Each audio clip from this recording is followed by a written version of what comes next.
Who done it? Who burned the Great Library of Alexandria? The Great Library of Alexandria in northern Egypt was once the largest of the ancient world, containing the works of Homer, Plato, Euclid, Socrates, Aristotle, and hundreds more. Close to 1 million books and scrolls from across Greece, Assyria, Egypt, Persia, and India filled its vast shelves. It's believed to have been completely destroyed in a devastating fire about 2,000 years ago, and its thousands of priceless works burned to ashes. Its loss has haunted historians and scholars for centuries. But exactly how, when, and who is responsible remains a perplexing mystery, one that's deepened by the fact that no archaeological remains of the Great Library have ever been found. The Mediterranean seaport of Alexandria was founded by, who else? Alexander the Great, around 332 BC, after his conquest of Egypt. Upon seeing the ancient library of Ashurbanipal in Nineveh, Alexander desired his own, even grander library. He assigned that responsibility to his Macedonian general Ptolemy. After Alexander's death at only 32 in 323 BC, without an heir, the Greek Empire was left in the hands of his generals. Ptolemy I took Egypt, proclaiming himself pharaoh and making Alexandria his capital. Formerly just a small fishing village on the Nile Delta, Alexandria became the seat of Egyptian rule, replacing Memphis. The Greek scholar Demetrius convinced Ptolemy to establish a library that would house a copy of every book in the world, rivaling even Athens. Together they built the Museum, the Temple of the Muses. Yes, that's where the word museum comes from, and the famous library in 283 BC. It was a place of study modeled on the Lyceum of Aristotle in Athens, which included the library, lecture halls, laboratories, shrines, gardens, even a zoo. The museum and library were located on the grounds of the royal palace, and a priest was chosen by Ptolemy I to become the first librarian of Alexandria. His successor, Ptolemy II, formally established the royal library envisioned by his father. More than 100 Greek scholars lived in the museum to research, lecture, publish, translate, and collect original manuscripts from Greece, Assyria, Persia, and India, including Buddhist and Hebrew texts. At its peak, over 700,000 books and papyrus scrolls filled its teeming shelves. During the reign of Ptolemy II, the royal library became so huge that a second library was established at the Temple of Serapis. The famous lighthouse of Alexandria was also built at this time during his reign. His successor, Ptolemy III, hungered for even more. He ordered all ships docked at the port of Alexandria to surrender their manuscripts to the growing library. Over the next few centuries, the Library of Alexandria became the largest and most significant in the ancient world. The great scholars of the age, scientists, mathematicians, poets from both the Western and Eastern civilizations came to roam its many halls and freely exchange ideas. The world has simply not seen the same since. It's not known when the library was destroyed, as there are no eyewitnesses to account for its demise. Archaeologists aren't even sure in which century it occurred, and don't know exactly where the library sat in the city. The infamous destruction of the Library of Alexandria has been debated for centuries. So what are the best theories? Who done it? Suspect number 1, Julius Caesar. Yes, the prime suspect is none other than the great Julius Caesar himself.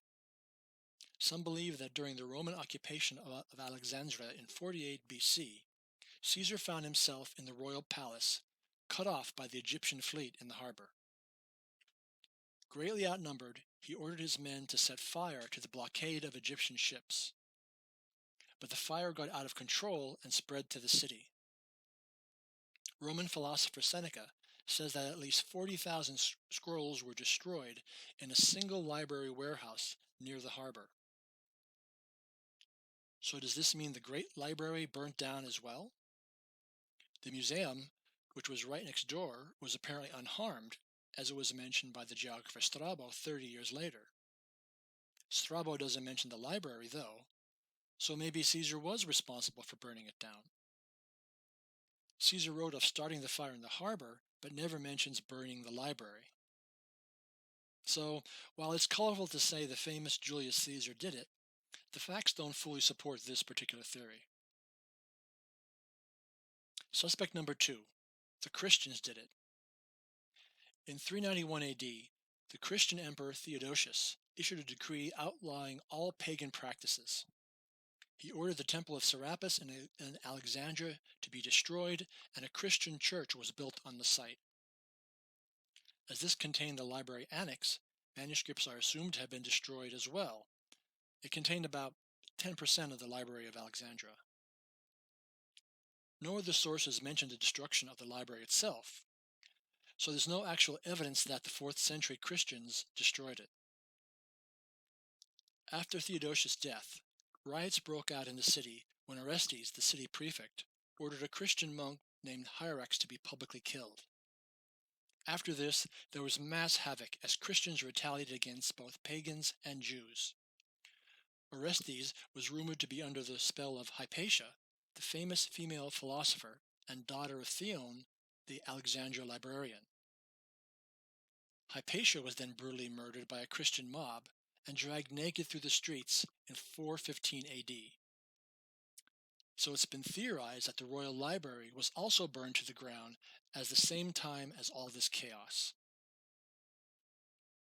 Suspect number 3. The Muslims did it. Our last suspect is the Muslim Caliph Omar. In 640 AD, the Arabs captured Alexandria after a long and bloody siege. According to this theory, the conquering Muslims heard about the magnificent books and scrolls containing all the knowledge of the world. But the Caliph was unimpressed by this collection of higher learning. He stated, quote, "They will either contradict the Quran, in which case they are heresy, or they will agree with it, in which case they are superfluous. So destroy them all." End quote. The precious manuscripts were said to be used as fuel to heat the water for the 4,000 bathhouses in the city. It's to have taken 6 months to burn them all. However, this particular theory was written almost 300 years later by Christian Bishop Gregory, who may have simply wanted to tarnish the image of the heathen Muslims. While the Arabs may have destroyed the library at Alexandria, by the mid-7th century we know that the royal library no longer existed. There is no mention of any library in Alexandria any longer. So which was it? Romans, Christians, or Muslims? I'm afraid trying to choose one single culprit is futile. Alexandria was a volatile and violent metropolis back then, especially during the lengthy Roman occupation, during which time many parts of Alexandria were routinely devastated by wars. This means that the catastrophic loss could have occurred gradually over a period of 400 years. The royal library may not have gone up in flames at all, but rather could have been gradually sacked, destroyed, and abandoned over time. In 2004, Egyptologists claimed to have found its location after unearthing what appeared to be 13 lecture halls. So, maybe one day, buried deep beneath the ruins of ancient Alexandria, intrepid archaeologists will discover the chambers, rooms, and maybe even the precious scrolls of the Great Library. Some believe that the Great Library of Alexandria could in fact be more or less intact, somewhere deep beneath a modern Egyptian city.